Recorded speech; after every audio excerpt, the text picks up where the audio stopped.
Hello everyone, मैं उत्कर्ष। और क्या आप लोगों को पता है कि गार्डियंस ऑफ द गैलेक्सी का रॉकेट एक रियल लाइफ के मिथिकल क्रीचर से सिमिलर है। जापानीज फोकलोर में तानुकी नाम के मैजिकल क्रीचर के बारे में बताया और वो अपने मिस्टीवियस और प्लेफुल नेचर के कारण जापान में बहुत फेमस है। और इसका ये नेचर रॉकेट के कैरेक्टर से बहुत सिमिलर है। जैसे मूवी में रॉकेट बहुत बार दूसरे कैरेक्टर्स के साथ मजाक करता है, रॉकेट और तानुकी का नेचर ही सिर्फ सेम है, बाकी वो एक दूसरे से बहुत अलग हैं। पर मेरे लिए ये जानना फैसिनेटिंग है कि माइथोलॉजी में ऐसे प्लेफुल और मिस्टीवियस नेचर के भी क्रीचर्स प्रेजेंट हैं। और कभी कभी मैं ये सोचता हूँ कि ये कितनी इंटरेस्टिंग बात है कि आज के जो इतने फेमस और पॉपुलर फिक्शनल क्रीचर्स से कैरेक्टर हैं वो दुनिया भर के मिथिकल क्रीचर से कितने सिमिलर हैं और कहीं ना कहीं कुछ तरीके से उनसे इंस्पायर्ड हैं।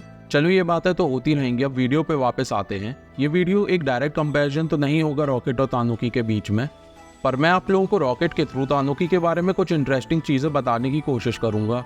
सबसे पहले अपन रॉकेट और तानुकी के फिजिक के बारे में जानते हैं। मूवीज में रॉकेट का अपीयरेंस एक रकून के जैसा दिखाया है, पर उसका बॉडी स्ट्रक्चर एक इंसान से सिमिलर रहता है। और रॉकेट से बिल्कुल अपोजिट तानुकी वर्ड का मतलब रफली रैकून डॉग होता है, पर उसका अपीयरेंस एक टिपिकल रैकून से बहुत डिफरेंट होता है। जैसे उसकी बॉडी राउंड और प्लम्प होती है जो उसकी जॉली नेचर को डिपिक्ट करती है, और वो अपनी बॉडी के कारण दिखने में बहुत ही अप्रोचेबल और अडोरेबल होता है। और तानुकी के चेहरे पर एक मिस्टीवियस एक्सप्रेशन होता है जो उसके राउंड फेस के साथ उसे एक कॉमेडिक लुक देता है। और तानुकी का यही एक्सप्रेशन उसके ट्रिकस्टर होने का भी एक प्रूफ है। और फोकलोस में ऐसी बहुत सारी स्टोरीज है जिनमें तानुकी लोगों के साथ प्रैंक करता हुआ बताया जाता है।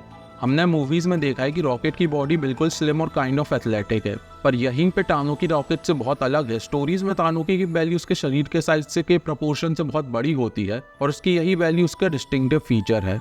और फोकलोस में तानुकी की बड़ी बैली का सिंबॉलिक कनेक्शन भी है, और ऐसा माना जाता है कि तानुकी की बैली प्रॉस्पेरिटी, गुड फॉर्च्यून और अवेंडेंस के साथ एसोसिएटेड है।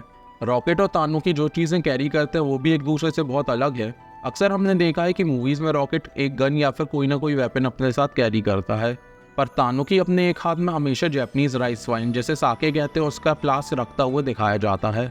और इस फ्लास्क को फोकलोस में हॉस्पिटैलिटी, जॉय और सेलिब्रेशन के साथ भी एसोसिएट किया जाता है।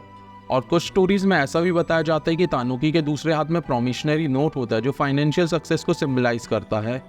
अभी अपन ने देखा कि कैसे रॉकेट और तानुकी एक दूसरे से अपीयरेंस में कितने अलग हैं, पर अब हम देखेंगे कि रॉकेट और तानुकी की पावर्स और एबिलिटीज में कितनी सिमिलरिटी है। सबसे पहले अपन उनकी कुछ एबिलिटीज जैसे इंटेलिजेंस, ट्रिकरी और रिसोर्सफुलनेस को समझते हैं। रॉकेट को मूवीज में एक बहुत ही इंटेलिजेंट बीइंग दिखाया जो कि एक स्किल्ड इंजीनियर होने के साथ साथ एक ग्रेट स्ट्रेटेजिस्ट भी है, और वो अपने इंटेलेक्ट की हेल्प से एडवांस्ड वेपन को क्रिएट कर सकता है। और ऐसे ही तानुकी को फोकलोस में क्लेवर और इंटेलिजेंट बीइंग के रूप में पोर्ट्रे किया जाता है, और वो कई बार ह्यूमंस की हेल्प करते हुए भी दिखाए जाते हैं।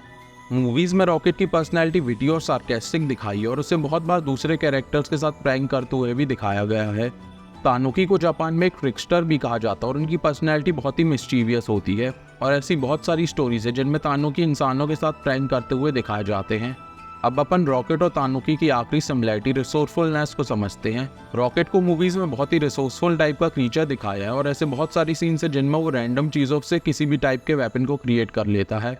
और ऐसे ही तानुकी के पास शेप शिफ्टिंग की पावर होती है जिसकी हेल्प से वो किसी भी ऑब्जेक्ट या फिर क्रीचर में खुद को ट्रांसफॉर्म कर लेता है, और वो अपनी इसी पावर की हेल्प से किसी भी सिचुएशन में अपने आप को ट्रांसफॉर्म करके अडेप्ट कर लेता है।